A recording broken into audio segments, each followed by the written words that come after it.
Olá, queridos, paz a todos, como estão vocês? Deus abençoe cada um. Obrigado, inclusive, por acompanharem a contagem do Homer. À medida do possível, eu tenho lido os comentários de vocês e tudo aquilo que vocês têm falado, e eu fico muito feliz de saber que a vida de algumas pessoas está sendo edificada, tá bom? Pode comentar embaixo aqui, diga o que vocês estão achando, o que vocês estão entendendo. Esses comentários são muito importantes. Outra coisa que eu sempre esqueço de pedir: se você não é inscrito no canal, se inscreva no canal, tá bom? Eu preciso passar de 100 mil inscritos o mais rápido possível, estamos quase em 90 mil, preciso passar de 100 mil inscritos, porque 100 mil inscritos é uma marca muito importante para o YouTube, tá bom? Se puder, manda o link do canal para um amigo e peça, se inscreva nesse canal, por gentileza, para vocês me ajudarem a passar de 100 mil inscritos, combinado? Muito bem, vamos continuar então aqui hoje na nossa contagem de número 25 do Homer. Eu quero voltar no capítulo 2, versículos 1 e 2 do livro de Ruth. Ruth 2, versículos 1 e 2. E tinha Noemi um parente de seu marido, homem valente e poderoso, da geração de Elimeleque, e era o seu nome Boaz. E Ruth, a moabita, disse a Noemi: deixa-me ir ao campo e apanhar espigas. Isso aqui é espigas de cevada, né? Não tem nada a ver com milho, tá? A apanhar espigas atrás daquele em cujos olhos eu achar graça. E ela lhe disse: vai, minha filha. Então vou ler de novo. E Ruth, a moabita, disse a Noemi: deixa-me ir ao campo e apanharei espigas de cevada atrás daquele em cujos olhos eu achar graça. E ela lhe disse: vai, minha filha. Então, o que Ruth está dizendo para Noemi? Está dizendo o seguinte: escuta, já que o pessoal está colhendo, deixa eu ir nos campos, tentar pegar algumas espigas, e eu vou atrás daquela pessoa que me permitir, que olhar para mim com misericórdia. Por isso que ela diz: atrás daquele em cujos olhos eu achar graça. Por que ela está dizendo isso? Agora eu vou te explicar algo que talvez seja muito importante para você, tá? Nós vamos em Levítico capítulo 23. Levítico capítulo 23, que diz assim, no verso 22, olha bem: e quando cegardes a cega da vossa terra, não acabarás de cegar os cantos do teu campo, nem colherás as espigas caídas da tua cega. Para o pobre e para o estrangeiro as deixarás. Eu sou o Senhor vosso Deus. Havia uma lei em Israel, a lei dentro da lei da colheita, havia uma lei que dizia o seguinte, que o fazendeiro, quando chegasse a época da sua colheita, ele não podia colher, e quando chegasse nos 4 cantos, ele teria que deixar aquilo ali. Então os segadores iam passando, iam colhendo, quando chegava no canto, eles paravam. Então imagina que isso aqui é a colheita, eles estão colhendo aqui. Quando chegava no canto aqui, esse canto aqui não podia ser colhido, nem esse canto, nem esse canto e nem esse canto. Então eles colhiam em volta, no meio, mas os cantos eles tinham que deixar intacto. Era uma ordem de Deus. E eles também não podiam abaixar no chão para pegar o que caísse. Então eles estão colhendo, eles usavam umas peneiras grandes, né? E eles botavam aquelas peneiras e iam colhendo e jogando aquilo naquelas peneiras, né? Espécie de umas peneiras. Então, logicamente, que naquela correria, que não podia ficar colhendo devagarinho, tinha que colher rapidamente, que era muita coisa para colher. Então o que acontecia? Caía alguma coisa no chão. A lei de Deus era: não peguem do chão o que cair. Deixa lá caído. E deixa os cantos lá também, não colham. Porque o que ficar nos cantos e o que cair no chão serão dos pobres e dos estrangeiros. Os pobres são os judeus pobres e os estrangeiros são aqueles que não são judeus, tá bom? Aqui existe uma implicação escatológica sobre a colheita dos 4 cantos, ou dos 4 ventos, como diz em Mateus 24, mas eu não vou entrar nisso agora, que nós vamos nos manter na questão da contagem do Homer, que é importante, tá? Então agora vamos voltar lá para Ruth, para você entender o que Ruth está dizendo. Verso 2, e Ruth, a Moabita, disse a Noemi, deixa-me ir ao campo e apanharei espigas atrás daquele em cujos olhos eu achar graça. E ela lhe disse, vai, minha filha. Verso 3, foi, pois, e chegou e apanhava espigas no campo após os segadores, e caiu-lhe em sorte uma parte do campo de Boaz, que era da geração de Elimeleque.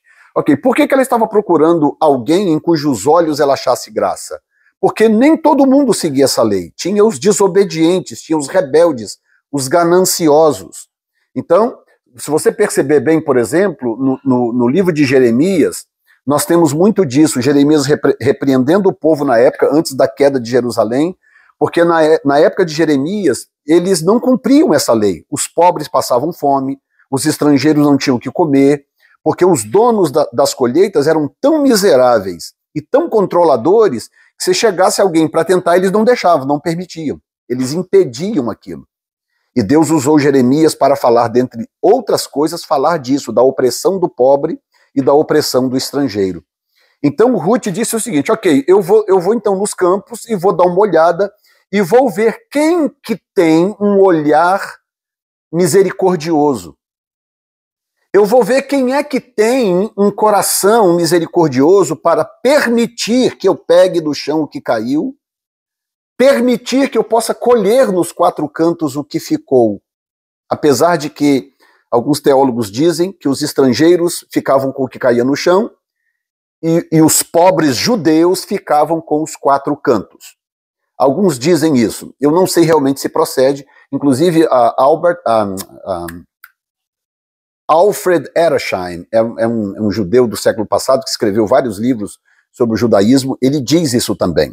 Mas vamos deixar isso de lado por enquanto. Eu quero que você veja aqui o princípio. Tem dois princípios aqui muito importantes. O primeiro princípio é o princípio anti-avareza.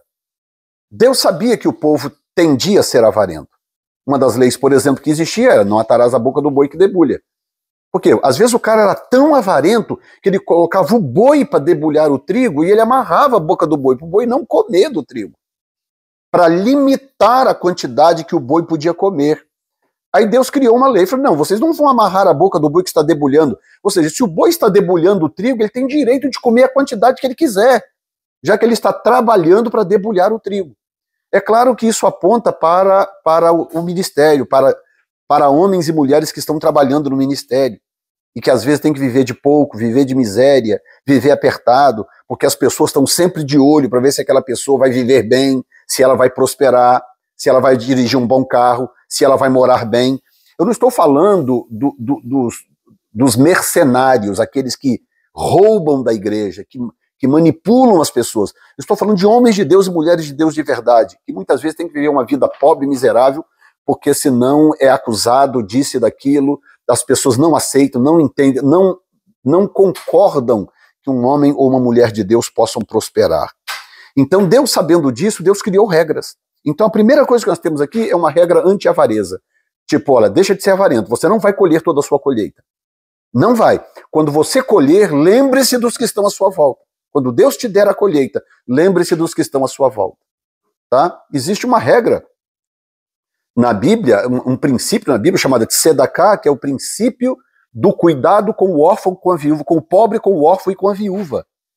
Que muitos dizem que é o grande segredo da prosperidade dos judeus. Sabe por que não existe judeu pobre? Porque a própria comunidade judaica não permite que haja um judeu pobre. A própria comunidade judaica. Então, se tem um cara que é pobre, todo mundo corre lá, se reúne, dá um jeito e põe aquele cara para prosperar. Você vê, nós moramos nos Estados Unidos e a gente conhece aqui a comunidade indiana, por exemplo, e uma coisa que nos chamou a atenção, a minha e da minha esposa, é que dificilmente você vai encontrar um indiano pobre também. Muito, eu nunca vi um. Eu estou há 24 anos nos Estados Unidos. Depois eu fui descobrir porque, conversando com algumas pessoas que conhecem bem a comunidade indiana, eles falaram, não, pastor, não existe porque a própria comunidade não aceita, não permite. Para eles é desonroso um indiano, alguém da própria comunidade, pobre, miserável, pedindo recurso, morando de favor e tal, eles não aceitam. Então eles vão lá, pegam o cara, ensinam para ele uma profissão, ajudam ele a comprar uma casa, investe para ele prosperar. Então olha que coisa tremenda, é a única comunidade depois da judaica que eu conheci que tem o mesmo princípio. Então aqui nos Estados Unidos os indianos eles são médicos, eles são advogados, eles são empresários, donos de postos de gasolina, são todos ricos, porque a comunidade não aceita, porque a própria comunidade quer que o seu semelhante prospere. Então é uma lei anti-miséria, é uma lei divina para que você não desenvolva um espírito de avareza. E esse vídeo vai ser o maior de todos até agora, porque é um princípio que eu preciso passar com clareza para vocês. Então, a ordem é, quando você colher, não colhe os quatro cantos, nem volte, não abaixe para pegar o que caiu no chão. Em outras palavras, quando você tiver a sua colheita, não se esqueça de quem está à sua volta, não se esqueça de quem te abençoou, não se esqueça do pastor que te pastoreou, não se esqueça do mestre que te ensinou, não se esqueça do profeta que profetizou na sua vida. Não se esqueça dos seus familiares. Por que às vezes Deus tem que reter a prosperidade de algum? Porque se ele der, ele perde aquela pessoa. E não é o que Deus deseja. O segundo princípio que eu quero destacar aqui é o princípio da lei justa. A lei justa.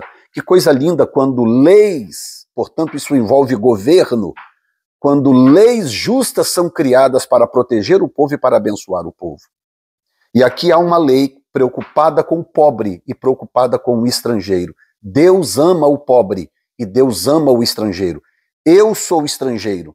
Hoje, apesar de ser um residente legal nesse país, já vivi nesse país de forma apertada, limitada, com pouco recurso. No começo foi muito difícil, como imigrante, como estrangeiro. Às vezes mal aceito num lugar, no começo sem falar a língua direito. É muito difícil ser um estrangeiro. Então Deus se preocupou com o estrangeiro. Vocês não vão oprimir o estrangeiro. Vocês vão cuidar do estrangeiro. E esse princípio tem se mantido até o dia de hoje. E por fim, eu quero terminar com isso, com 12 minutos de vídeo. Eu quero terminar dizendo que Deus se preocupa com o futuro de todos. Deus não está alheio à situação da nação do país. Essas regras Deus criou para abençoar a própria nação de Israel. Se nós, a igreja, entendermos a Bíblia e começar a praticá-la do jeito que ela é, muita coisa vai mudar, não só nas nossas vidas, vai mudar na nação. Deus falou comigo há pouco tempo atrás, dizendo, vocês esperavam que eu mudasse o Brasil de cima para baixo. Não, eu vou mudar o Brasil de baixo para cima. E é o que Deus está fazendo, trabalhando com a igreja, trabalhando com os que creem, para que mude o coração do povo. Ah, mas o governo é isso, o governo. Gente, o governo é o reflexo nosso. As pessoas que estão no governo, elas estavam no meio da sociedade até ontem. Nós pegamos essas pessoas e colocamos no governo. Senador, deputado, prefeito, presidente, seja lá o que for. Então, aquelas pessoas, elas refletem a nossa própria índole. Então, Deus tem que mudar a nossa índole primeiro. Porque quando um de nós chegar no governo, a índole do governo também será boa. Estão entendendo? Então, que Deus nos abençoe, nos guarde, nos proteja, que Ele abra as comportas sobre nós. É tempo de avivamento e nós estamos esperando por uma grande abundância. Amém? Bendito és tu, Senhor, nosso Deus, Rei do Universo, que nos tem santificado com os teus mandamentos e nos ordenado a contagem do Homer. Portanto, hoje é o 25º dia do Homer. Deus te abençoe.